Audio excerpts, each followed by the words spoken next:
Presentation titled Changing the Audit Approach comes to us from LeAnn Chuboff. LeAnn has more than 25 years of food service experience, specializing in supply chain food safety and quality assurance.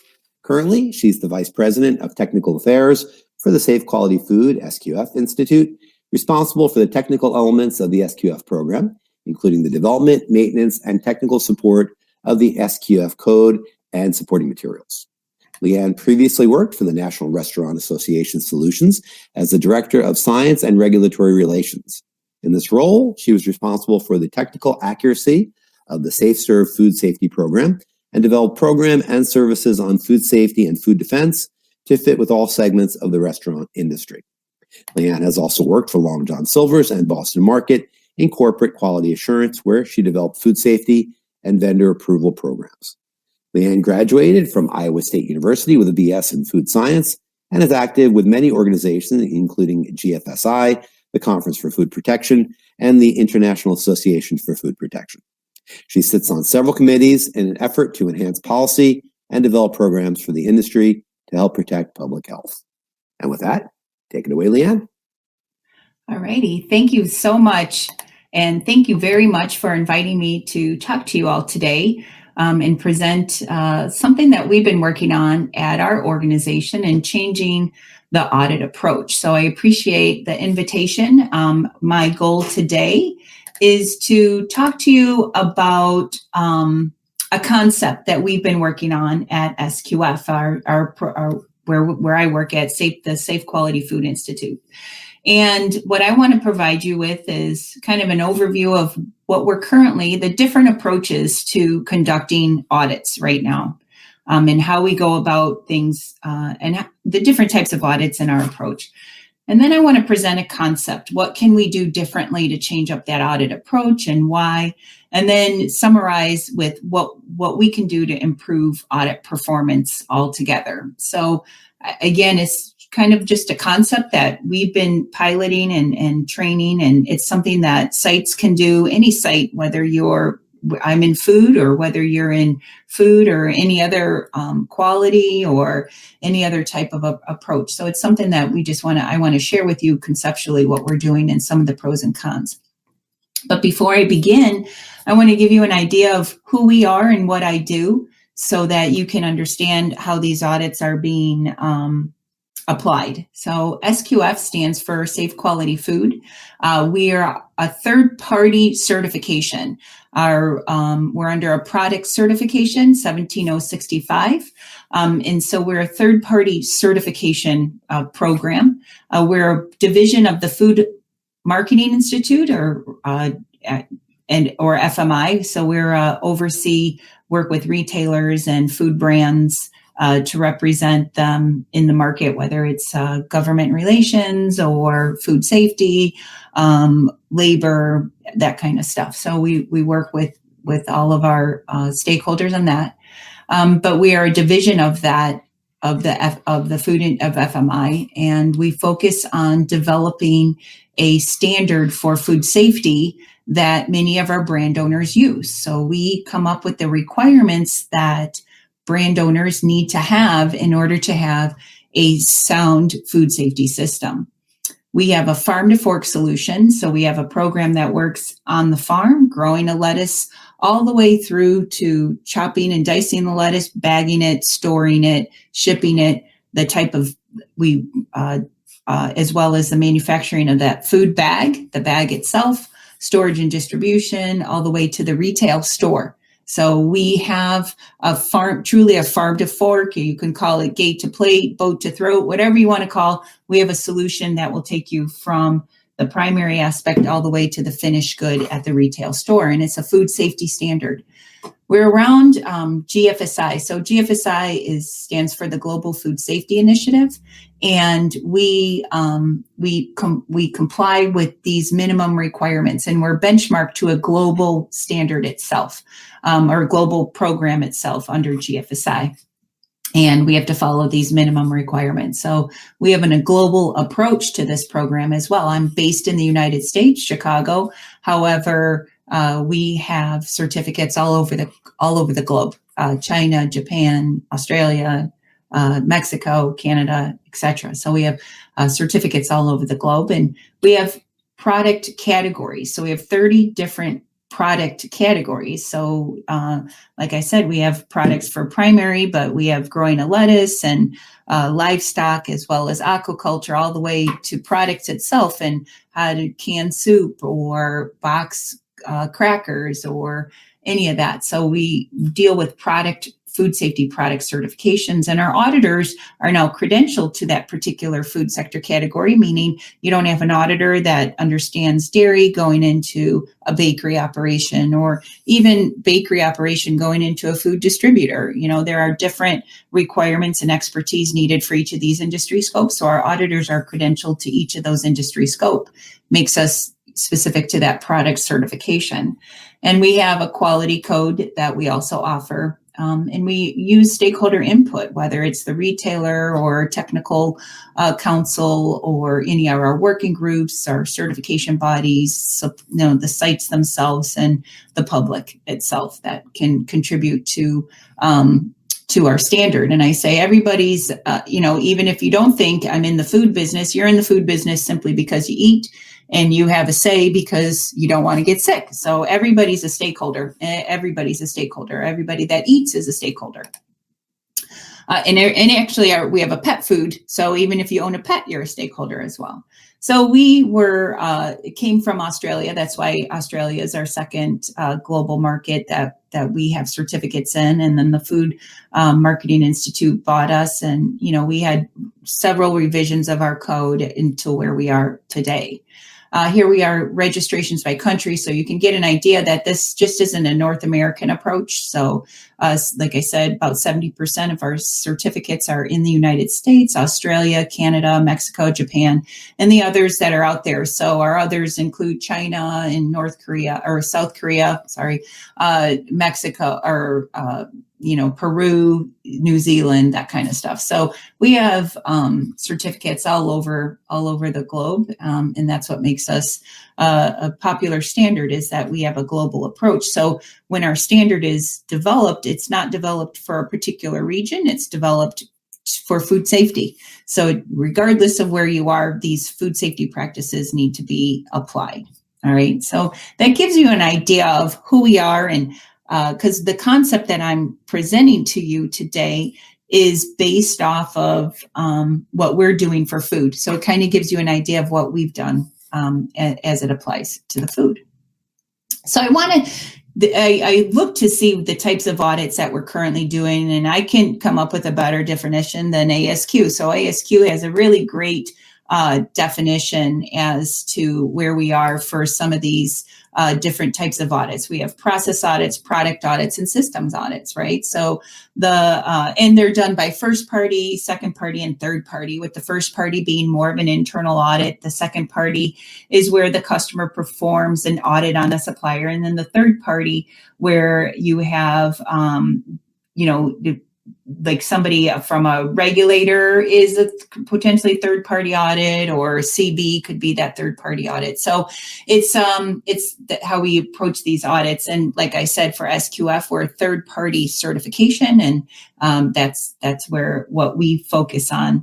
But then there's three different approaches where you're looking at a process audit, a product audit, and a systems audit. And, I'll start with the product audit, because that's basically what we do, our 17065 standard. So our audits could be a product audit, and it's like similar to somewhat like not an inspection, but you're focusing on a particular product or service. So for us, it could be the can of soup or the box of crackers or whatever the particular product is at the end.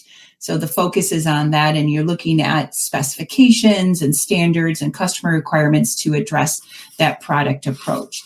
And the process audit verifies that all those processes are working within the outlined limits that were established. So it looks at all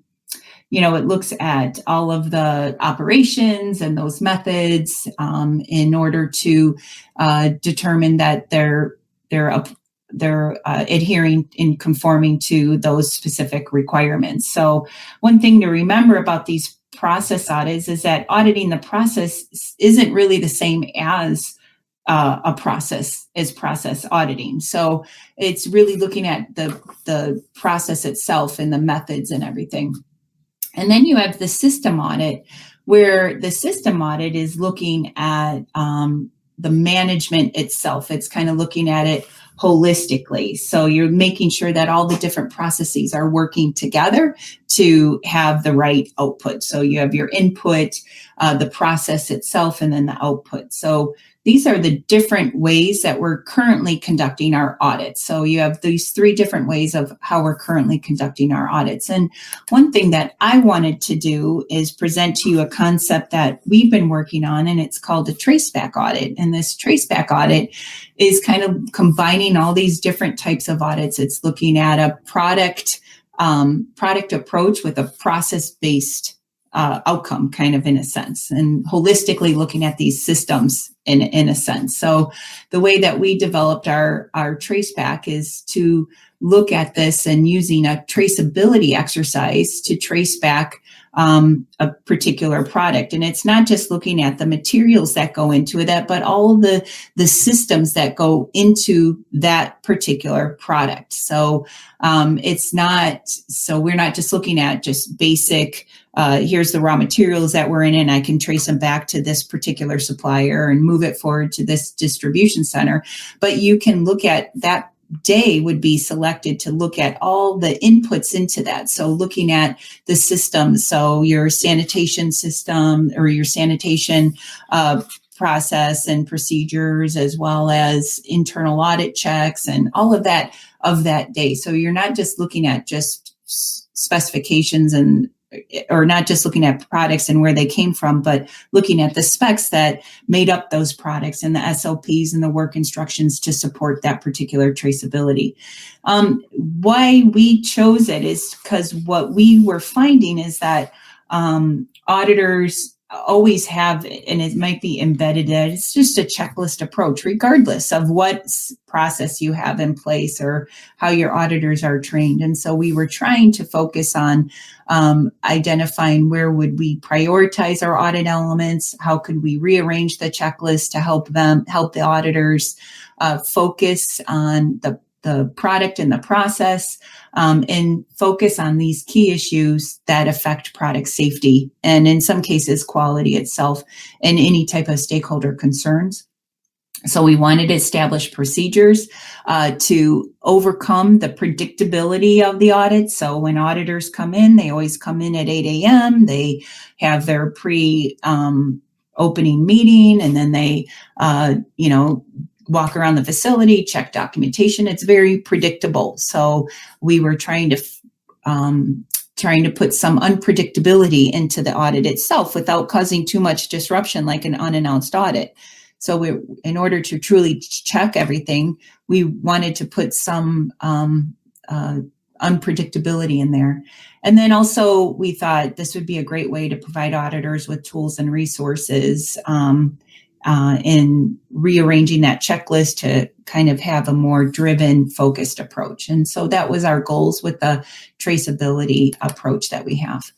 So the way that we set it out, there's 4 key steps into the traceability approach. And it does look familiar because this is really how you conduct an audit to begin with. So the first step is conducting that pre-audit information. And for us, it was sending out a questionnaire, making sure that we know what products will be made on the day that we come in. And if it's an unannounced audit, that at least that products that will be made maybe the week that we would be coming in, or, what is the production schedule.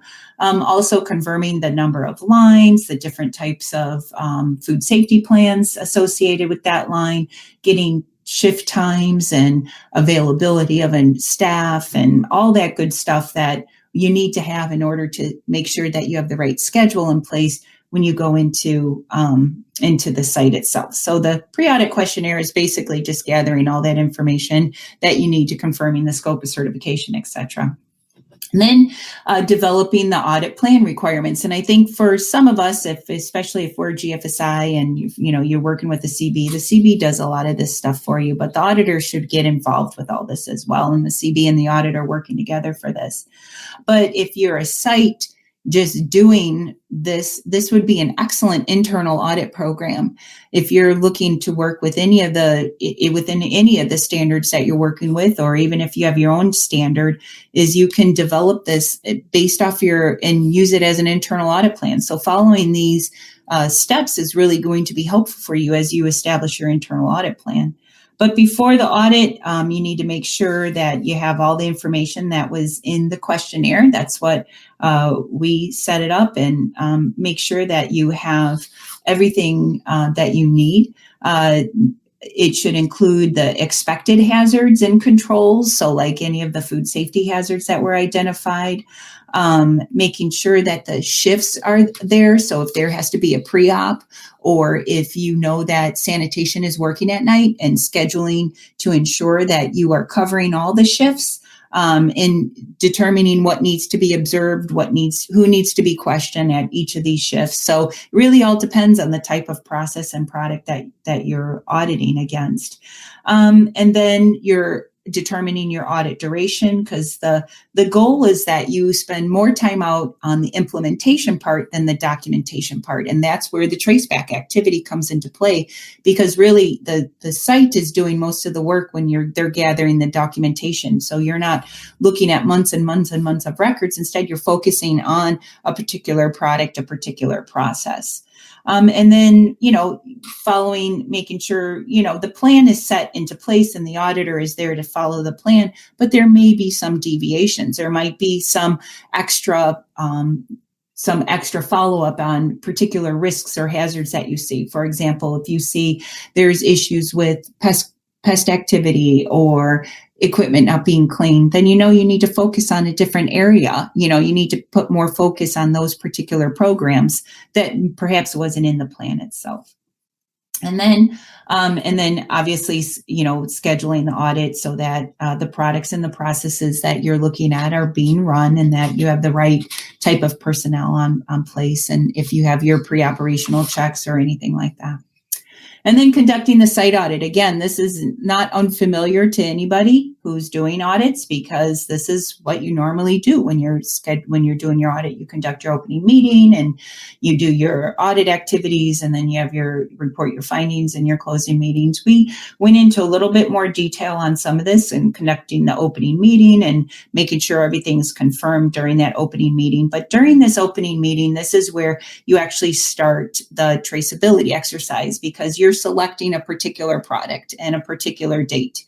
So you're looking at one product from each of those product lines. So if there is 3 different lines that are being run, you would do at least one product from each of those processes that are being run. If you're roasting peanuts and canning soup and making cookies, you would have 3 different products from there, and you would select your target product and you would look at a particular day. So you're gonna, if they make 3 different kinds of cookies, peanut butter, chocolate chip, and oatmeal raisin, you can only need to pick one cookie. So you're going to pick the chocolate chip that was made on this day, June 2nd, 2019, or whatever it might be. So you are looking at the product and identifying the product and the dates themselves. So then what product you'd be finding on that date. So during the opening meeting, that's when you're actually identifying your product, the target product, we're calling it.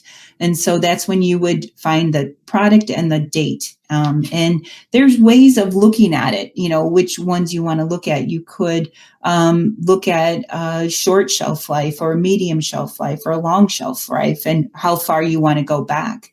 So the short shelf life, you could say, I want to look at the product that was made 3 days ago, or medium shelf life, a product that was made 1 week ago, or a long shelf life, maybe 2 weeks ago. But, it really is up to the product and the process as to what you're focusing on and what you would choose.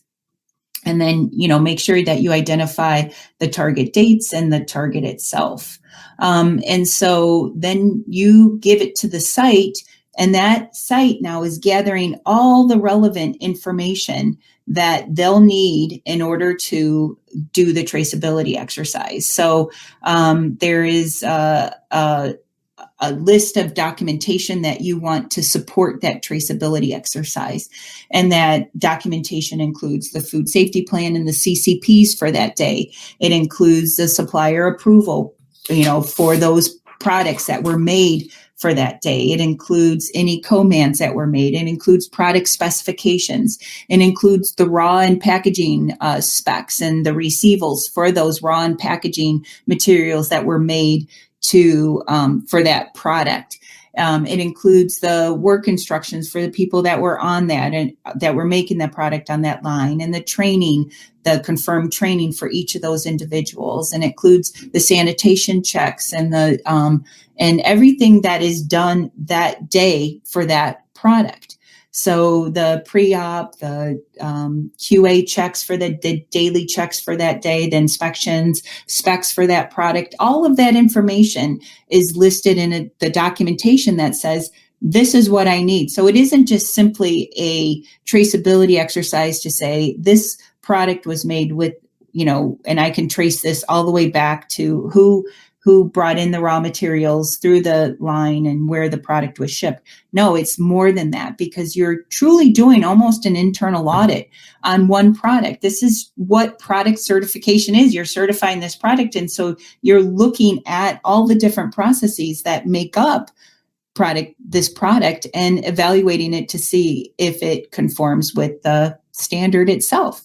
So like I said, it's a really neat approach to an internal audit or even an audit from a consultant or anybody. So it's something that I think would really kind of refresh the audit approach itself. So you start the traceback with the opening meeting, and you have the site itself is pulling all these records according to your documentation list. And then the auditor goes out there and does the site inspection. It's looking at all of the facility conditions. It's looking at, like I said, the pest control and the sanitation and all of that to see that it was meeting the code requirements. So you're still doing the the facility, the site inspection itself, going out there, interviewing CCP operators and anybody, senior management, all that stuff still has to be conducted during the site. And even the cleaning and sanitation and pre-op checks or all that cannot be forgotten. Just the traceability exercise checks the product and to see that it gives you, and it focuses on that particular approach, but it doesn't negate doing the site review as well. So still have to do cleaning, reviewing of cleaning chemicals and what's being used out there as well. So, the traceability exercise isn't just there to verify the systems, but it really forms the basis for reviewing all the policies and procedures, the SOPs, the work instructions, any records or supporting documentation to the HACCP plan and the prerequisite programs. Basically, it's looking at the SQF system for us, our food safety system, in one product, in one approach. And that's really what the goal is. So the traceability exercise, the goal is to have that all completed by the end of day one. So it's giving the site the information to get all of the information at the end of day one. And so the first half, the site's going through all that information, and then the auditor is actually going and doing the site review as well. And then you still have to do that mass balance exercise. So the mass balance is really looking to see, is the input into the product match the output of the product, and can everything be traced back and tracked back into like a zero balance. So I can account for all materials and all products that's made based off of the product that was pulled for the traceability exercise based off that target product. And there are other things that, the auditor would have to look at, especially for SQF. So there's some things that just isn't covered by the traceability exercise. So there might be some things like the schedules of internal audits, for example, or management review and the policy itself, or the procedure for conducting the annual reviews. Obviously, management commitment or food safety culture, that can't be conducted in a traceability exercise. So through interviews and observations and, even some of the records that are out there, the auditor is going to have to confirm some of that. And even the recall plan and the business continuity plan, looking at verification, the policy, procedures, records, etc., contact lists. So there are some records and documents that just aren't covered by that internal audit plan, but it still has to be accompanied within the SQF audit itself.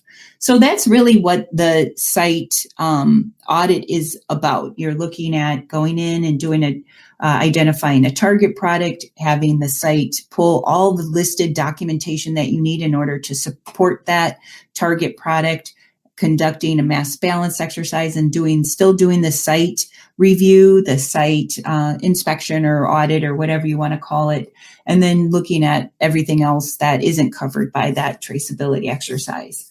And then, of course, over the time, if it's a 1 day or a 2 day or a 3 day audit, still have that daily summary meeting where you're using to provide an overview of the day's findings, review any issues, etc. And then at the end of the audit, report your findings, whether it's in the traceability exercise, in the interviews, the observations, and hopefully that's been clearly communicated throughout the entire audit itself. And then provide the facts and supporting for any nonconformances that were identified by the auditor, and then have your closing meeting. And then, whoever is included in the closing meeting, and making sure that you have senior site management there so that you can report your findings to them and explain the outcomes of the traceability exercise, the mass balance exercise, and any type of nonconformances that were identified. And then, of course, the reporting itself. And the reporting for us is through our online ReposiTrack program. And then you're reviewing, identifying the results of the traceability exercise, any identified nonconformances, and gets you the overall summary and the corrective actions and everything that's with the reporting. So here's kind of what we did at SQF. We have it in 3 sections. We have our product traceback, our food safety management audit, and our GMP audit, which is basically the you're looking at prerequisite programs. So for our traceback, we're saying auditors can select 2 products, making sure that those products are being run during the audit, but the record reviews could be for not products that are being run at that date, so you're looking at 3 days, 1 week, 2 weeks prior to, but the record reviews are different. And we arranged the checklist so that the clauses so that the audit flows better, so that you're looking at relatable documentation to the traceback audit versus checking bait stations, right? So you have your traceback audit approach, and there are clauses specific to that as it relates to this traceback audit approach. The food safety, the FSM, which is food safety management, just covers those system elements that are general but not included in the traceback, like management commitment, food safety culture, food fraud, the management review, even looking at, the scheduling of internal audits, things that aren't specific to the traceback. So we have our food safety management systems then still have to be reviewed, and the same thing with the GMP.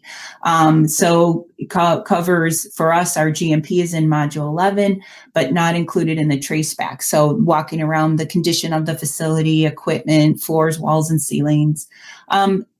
Our approach was to do 50% of these GMPs. So again, the auditor would have to be trained so that they can identify which 50% they would need to focus on. If they need to look at waste removal versus sanitation versus pest control, then they would need to understand where their focus would need to be. So we arranged it so that the audit could be more focused, and it's not just looking at a pest control program even though I was there last year, and now I have to look at the pest control program again, even though there's been no issues, there's been no change in the pest management system, there's been no activity, so why do I have to not waste my time, but why do I have to dedicate my time when I could focus more on equipment condition or sanitation? So we want to leave that up to the auditor to kind of cover that itself. So that was our approach. Obviously, there's more to it with, our checklists and training and everything, but that's conceptually what I wanted to share with you is, our audit approach. So we did some pilots and we got some pros and cons regarding it and some basic questions. So the first is, the pro is that it is a more in-depth audit. I had one person say that was the best audit they've ever experienced, simply because, they had people coming in and, but one person, they came in and they did this traceback approach and they actually felt that it was challenging. They felt that it was like it made sense to them to do it this way because it was more practical and applicable to their operation. So it was more in depth, and it's not just I'm looking at one particular clause and I'm going to respond to that clause. Instead, it was a review of an entire standard and not just a clause. I'm in and out of compliance, kind of like a checklist approach. And I think they said it drives and improves the sampling process during the audit. So you're not just randomly selecting days, but it's focused on a particular product. So you can get a more focused approach on the days and the line that you're on. And the order of the code elements looks good because we weren't starting at the beginning of the code. And what some people forget is when we developed our standard, when we developed our code, it was written for the supplier. It was written for that site. So management commitment is number one, because that's very important and a foundation that every site needs to have, but it's not so much what the first clause that should be audited by an auditor. So we changed up the checklist itself because we wanted to say to the auditor, when you're focusing on the traceback, these are the requirements you're focused on. When you're focused on your food safety management systems like management commitment, these are the clauses you're on. And when you're focused on your GMP, these are the clauses you're on. So the cons are, it's still not quite a process audit because it is looking at a particular product. It looks to be somewhat still of a checklist audit. So we got to change that mentality and train our auditors to perhaps think a different way.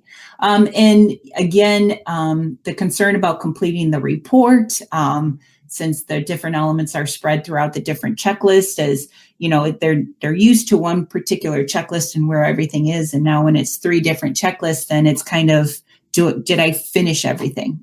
So there's some concern there. And there really wasn't too much of a time savings. We thought maybe this would be more focused and save some time, but not much of a time savings. The questions that we got back on our pilots wasn't clear when they needed to select the product or how to select the date. Should it be something that's in their warehouse? Can it be from 3 months ago? So on how to select that date. And for our audit reports, there has to be sectional summaries. So that wasn't clear if they needed to provide sectional summaries, and if so, how does that fit? And it looked like they weren't reviewing all the HACCP plans, or should they be reviewing all the HACCP plans? And specifically, it was hard to understand that 50%, how do we know which 50% we want to audit during that GMP section, So it's kind of like teaching these critical thinking skills to auditors, saying what we need you to do is kind of tell me what 50% based off the observations you see on that site, the initial inspection. So their initial walkthrough, So I still have some bugs to work out, and it's just a different approach that I think even sites can do from an internal audit perspective. But it was a pretty cool approach itself. So that's what we did for our traceback exercise. And I just kind of wanted to share that with you all. But there are some things in general that we can do just to improve audit performance itself. And of course, it's the plan, do, check, act. So for the plan, you need to gain management support. Make sure when you're preparing for this, make sure you get management support. It's easy to go to the plant manager and say, I don't want to do this. And if the plant manager says, yep, you're right, to anybody, then that kind of puts everything on the responsibility of the QA person or the food safety person, and that's not right. So setting roles and responsibilities and defining the requirements. If you're going to move forward with an intern, like a traceback approach, and then define the requirements and move forward, or a product or a systems approach, define the requirements and move forward. And then perform, so do it. So implement the program, provide the right tools and training for the individuals that are doing that program, so that they understand what the goals are, what the process is, and making sure that they have the right types of equipment to go forward with that. And then measure, so check it out, to plan, do, check. So this is the check, but measure it, follow up on your nonconformances, implement the root cause, and get feedback. So you need to make sure that when everything has been identified, that it's not just simply on the paper, but that even the nonconformances that you see, how come they haven't been reacted to? So if there is, dirt and debris built up, or the doors don't have the right seals on it, and it's time and time again that you're seeing that, how come, that's not marked up, or how come it's not being corrected? So follow up on the nonconformances, implement your root cause, and make sure you get feedback, especially from the people that are conducting it.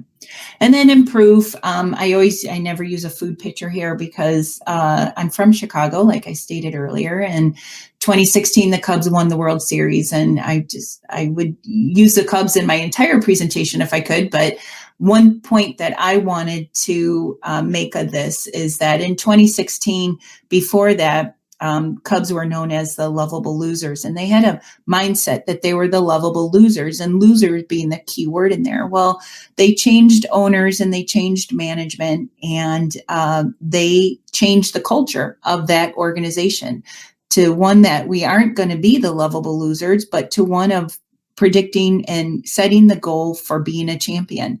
And it wasn't just something on paper. It was something that was embedded into the organization, from the front office down to the scouts, down to the players.